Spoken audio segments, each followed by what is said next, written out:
Selamat pagi, saudaraku seiman dalam Kristus. Salam sehat, sukacita untuk kita semua. Marilah kita siapkan hati dan pikiran kita untuk mendengarkan firman Tuhan. Tuhan beserta kita sekarang dan selama-lamanya. Inilah Injil Yesus Kristus menurut Matius bab 21 ayat 23 sampai 27. Dimuliakanlah Tuhan. Pertanyaan mengenai kuasa Yesus. Lalu Yesus masuk ke bait Allah, dan ketika ia mengajar di situ, datanglah imam-imam kepala serta tua-tua bangsa Yahudi kepadanya dan bertanya, "Dengan kuasa manakah engkau melakukan hal-hal itu? Dan siapakah yang memberikan kuasa itu kepadamu?" Jawab Yesus kepada mereka, "Aku juga akan mengajukan satu pertanyaan kepadamu, dan jikalau kamu memberi jawabannya kepadaku, aku akan mengatakan juga kepadamu, dengan kuasa manakah aku melakukan hal-hal itu. Dari manakah baptisan Yohanes? Dari surga atau dari manusia?" Mereka memperbincangkannya di antara mereka dan berkata, "Jikalau kita katakan dari surga, ia akan berkata kepada kita, 'Kalau begitu, mengapakah kamu tidak percaya kepadanya?' Tetapi jikalau kita katakan dari manusia, kita takut kepada orang banyak, sebab semua orang menganggap Yohanes itu nabi." Lalu mereka menjawab Yesus, "Kami tidak tahu." Dan Yesus pun berkata kepada mereka, "Jika demikian, aku juga tidak mengatakan kepadamu dengan kuasa manakah aku melakukan hal-hal itu." Demikianlah sabda Tuhan. Terpujilah Kristus.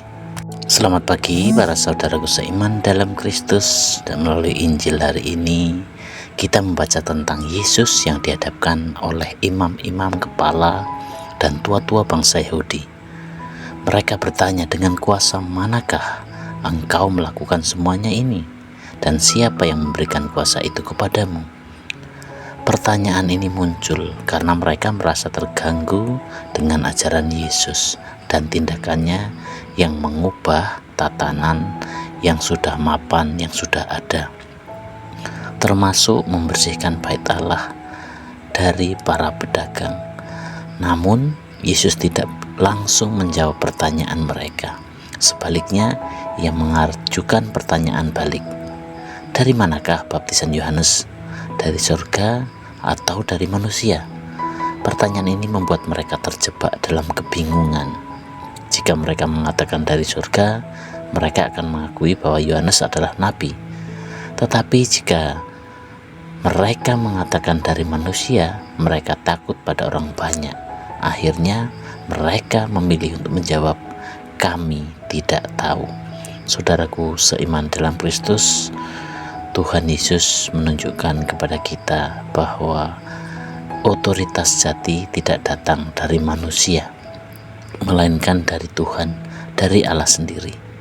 Imam-imam kepala dan tua-tua Yahudi terlalu sibuk mempertahankan status dan kekuasaan mereka, sehingga mereka gagal mengenali bahwa Yesus adalah anak Allah. Kita sebagai umat Kristiani diajak untuk tidak hanya melihat segala sesuatu dari sudut pandang kita, dari sudut pandang manusiawi, duniawi, seperti kekuasaan, status, atau popularitas. Tuhan ingin kita mengenali kehadirannya dalam kehidupan kita, khususnya melalui karya kasih yang sederhana namun punya arti dan makna yang mendalam. Bagaimana hal ini bisa kita relevansikan dalam hidup kita sehari-hari? Mari kita bertanya, mari kita periksa motivasi kita. Kadang-kadang kita mungkin bertanya-tanya, apakah kita melakukan sesuatu karena ingin mendapat pengakuan dari orang lain, atau apakah kita melayani karena kita percaya pada kasih Allah? Coba renungkanlah, apakah motivasi kita sejati datang dari Tuhan atau dari keinginan duniawi kita? Yang kedua, percaya pada rencana Allah. Ketika kita menghadapi tantangan atau ketika orang lain meragukan keputusan kita yang berlandaskan iman, kita diajak untuk tetap percaya bahwa otoritas Tuhan lebih besar daripada penghakiman manusia. Tuhan melihat hati kita, bukannya tindakan lahiriah kita.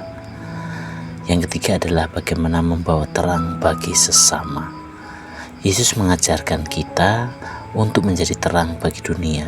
Kita mungkin tidak selalu mendapatkan pengakuan atas apa yang kita lakukan, tetapi setiap tindakan kasih dan keadilan yang kita lakukan adalah bagian dari rencana Tuhan, rencana besar Allah. Demikianlah permohonan hari ini, dan marilah kita akhiri dengan doa. Dalam nama Bapa dan Putra dan Roh Kudus. Amin. Bapa yang penuh kasih, ajarilah kami untuk hidup menurut kehendak-Mu, bukan demi pengakuan manusia.